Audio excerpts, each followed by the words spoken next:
हकीकत न्यूज़ के इंचार्ज नुमाइंदगान बराए पंजाब सैयद मंसूर शाह की रिपोर्ट के मुताबिक DPO रिजवान उमर गोंदल का कच्चा माच के रहीम यार खान का विजिट, तमाम उमूर का तफसीली जायजा लिया।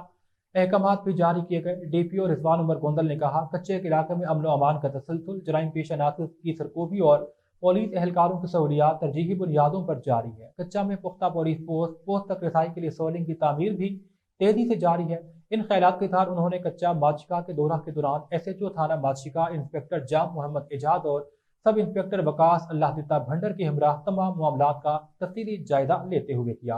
उन्होंने अपनी जान खतरात में डालकर आवाम की हिफाजत के लिए मौजूद पुलिस अफसरान और एहलकारों को भी खराज तहसीन पेश किया।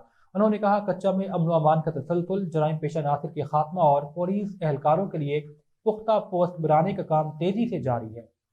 दरियसना SHO थाना माछिका और सब इंस्पेक्टर वकास अल्लाह भंडर ने उन्हें तमाम सूरत हाल पर ब्रीफिंग दी। कच्चा पॉलिसी और SOPs के हवाले से एहलकारों को ब्रीफ करते हुए अमल दरामद को यकीनी बनाने के अहकाम भी जारी किए गए।